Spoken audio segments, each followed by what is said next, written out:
ప్రజల సంపై మాట్లాడేవారిని దుర్భాషలాడుతూ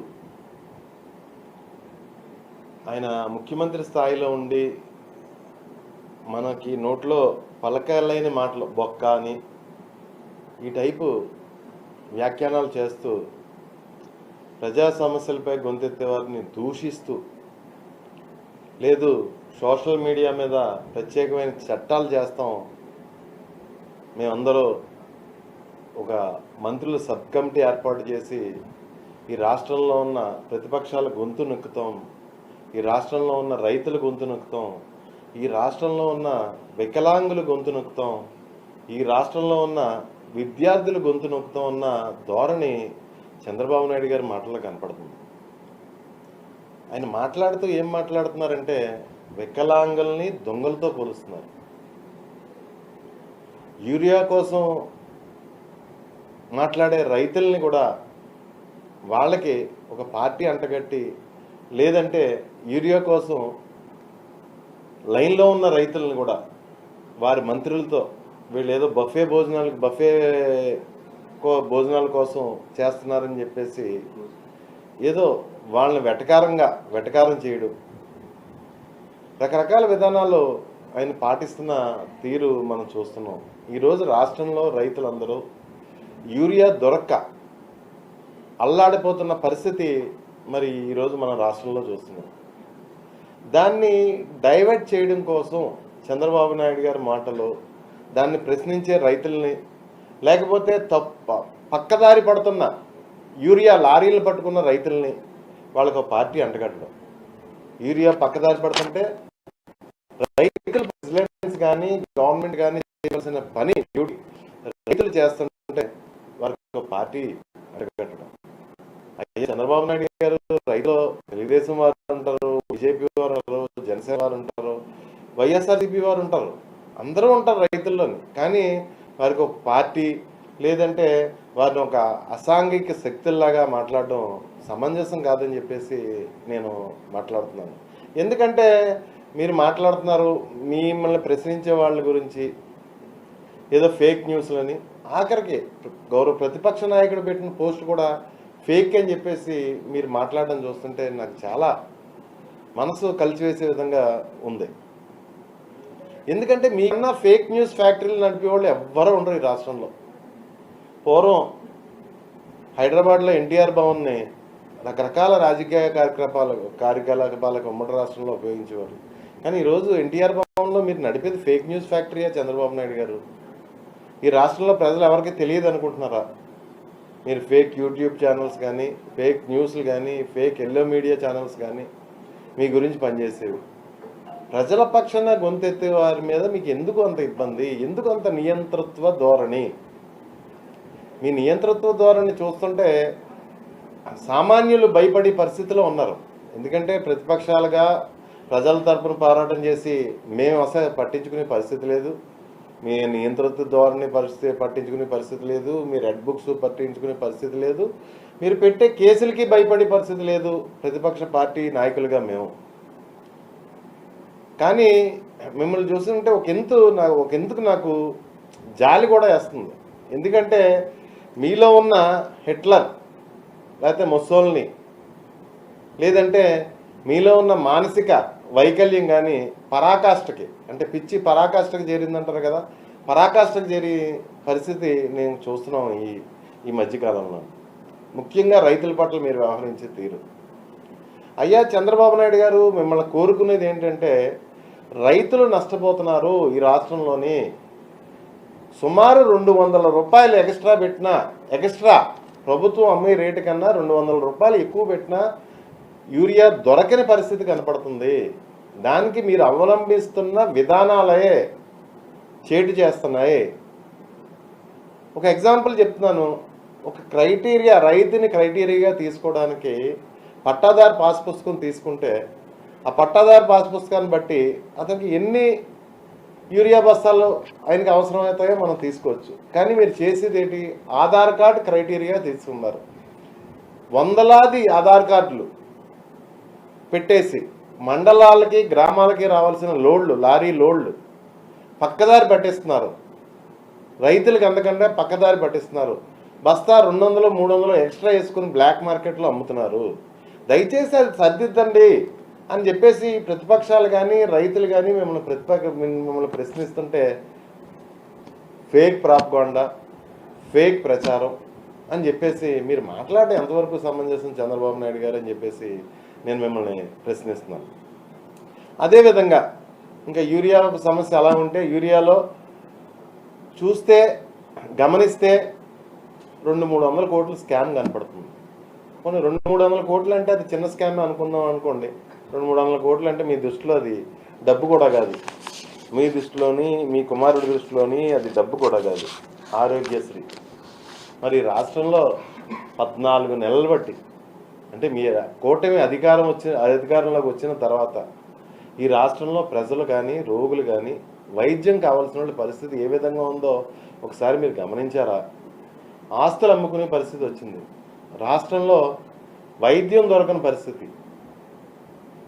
రాష్ట్ర ప్రజలకి కార్పొరేట్ వైద్యం దొరకని పరిస్థితి, లేకపోతే నెట్వర్క్ హాస్పిటల్లో వైద్యం చెయ్యని పరిస్థితి. ఆరోగ్యశ్రీ నెట్వర్క్ హాస్పిటల్లోని సుమారు 3,700 కోట్లు చిల్లర బకాయిలు మీరు ఆరోగ్యశ్రీ నెట్వర్క్ హాస్పిటల్కి బకాయిలు పెట్టడంలో వాళ్ళు వైద్యం చేయట్లేదు. ఆరోగ్యశ్రీ కింద పేద ప్రజలకి వాళ్ళు ఆస్తులు అమ్ముకోవడం, లేకపోతే వాళ్ళ దగ్గర నగ నట్ర అమ్ముకోవడం చేసుకుని వైద్యం చేయించుకునే పరిస్థితి, లేదా ఆ స్తోమత లేని వాళ్ళు ప్రాణం పోతున్న పరిస్థితి 14 నెలల నుంచి మనం చూస్తూనే ఉన్నాం. మరి ఏ విధంగా చూస్తున్నారంటే నెట్వర్క్ హాస్పిటల్ డాక్టర్లు ప్రతి పేషెంట్కి సమాధానం చెప్పలేక, వారి దగ్గరికి వచ్చి ప్రతి పేషెంట్కి సమాధానం చెప్పలేక కొంతమంది నెట్వర్క్ హాస్పిటల్లో బోర్డులు పెట్టడం జరిగింది, ఆరోగ్యశ్రీ మీద వైద్యం చేయబడదని. కానీ మీ యంత్రాంగాన్ని ఉపయోగించి ఆ డాక్టర్ నెట్వర్క్ హాస్పిటల్స్కి వార్నింగ్లు ఇప్పించిన పరిస్థితి మనం ఈ రాష్ట్రంలో చూస్తున్నాం. మీ అసమర్థ పరిపాలన కప్పిపుచ్చుకోవడానికి బెదిరించడం, బుకాయించడం, దౌర్జన్యం చేసే పరిస్థితులు మనం ఈ రాష్ట్రంలో చూస్తున్నాం. అది కాదు అన్నట్టు, అది సరిపోదు అన్నట్టు మరి ఆరోగ్యశ్రీని తీసుకొచ్చి ఆరోగ్యశ్రీ ట్రస్ట్ని తీసేసి మరి ఏదో ఇన్సూరెన్స్ పెడతాం కొత్తగానే అని చెప్పేసి దాని మోటన అంటే పేద ప్రజల వైద్యం మాటన వేలాది కోట్లు స్కామ్ చేయడానికి మీరు ప్రయత్నం చేయట్లేదా చంద్రబాబు నాయుడు అని మేము ప్రశ్నిస్తున్నాం. మేము ఒకటే అడుగుతున్నాం, ఆరోగ్యశ్రీ స్వర్గీయ వైఎస్ఆర్ ప్రవేశపెట్టిన తర్వాత ఈ దేశంలో వివిధ రాష్ట్రాలు మన మోడల్ని ఫాలో అవుతున్నాయి.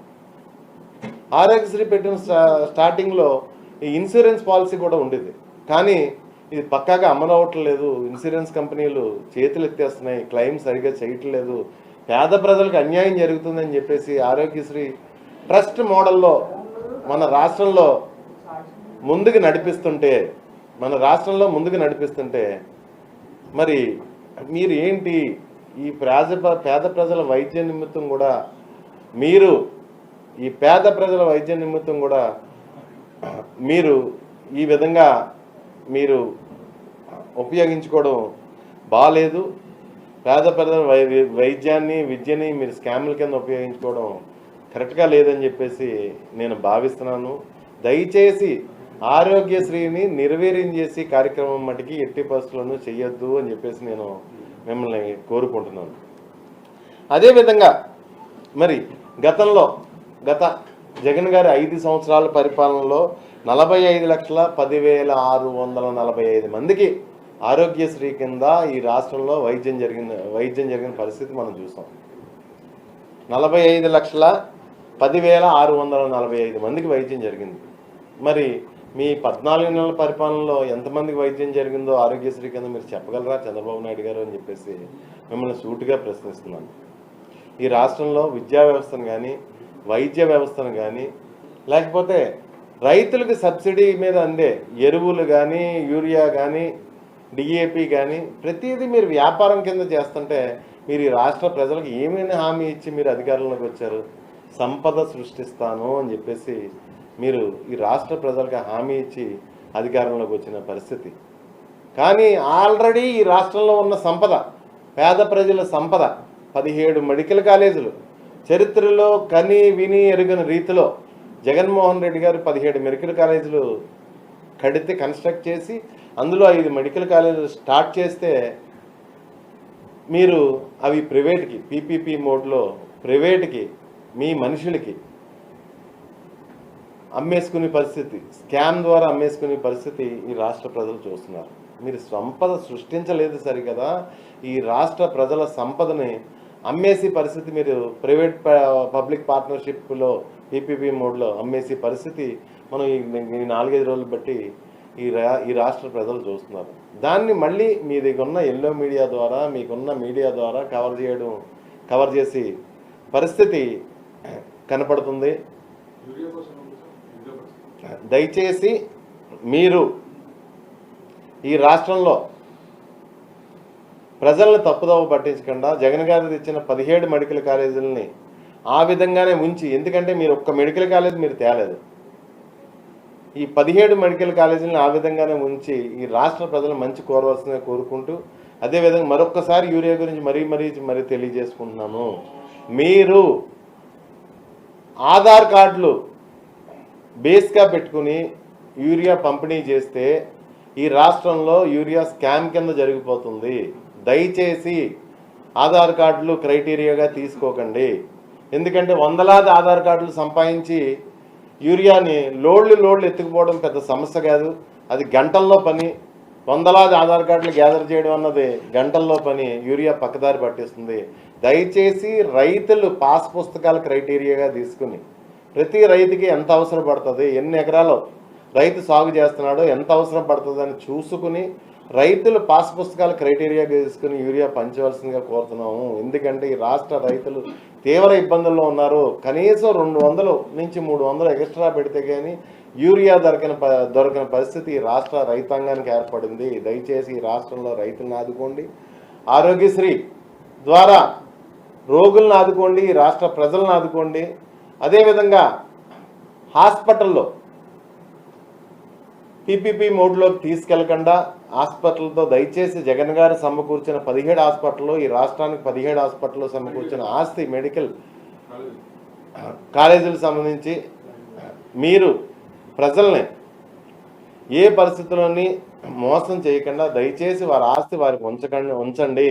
ఎంతగాని మీ తాబేదారులకి, మీ మనుషులకి కట్టబెట్టకండి. జగన్ గారు ఈ రాష్ట్ర ప్రజలకి సంపాదించి పెట్టిన ఆస్తులు మీ తాబేదారులకి కట్టబెట్టకండి. ఎందుకంటే ఎంత బరి తగ్గించేశారంటే ఈరోజు మెడికల్ కాలేజీలు ప్రైవేట్ పరం చేసేస్తున్నారు. రేపు జగన్ గారు కట్టిన పోర్టులు ఆల్రెడీ మీరు మార్కెటింగ్ చేసుకుంటారు. మీ హయాంలో ఇన్నిసార్లు ముఖ్యమంత్రిగా చేసిన ఒక పోర్టు కానీ ఒక మెడికల్ కాలేజ్ కానీ మీరు తేని పరిస్థితి. ఆల్రెడీ మెడికల్ కాలేజ్ బేరం పెట్టేశారని మీరే చెప్తున్నారు. ఫ్యూచర్లో పోర్టులు కూడా అదే పని చేస్తారేమో అని భయంగా ఉంది మాకు.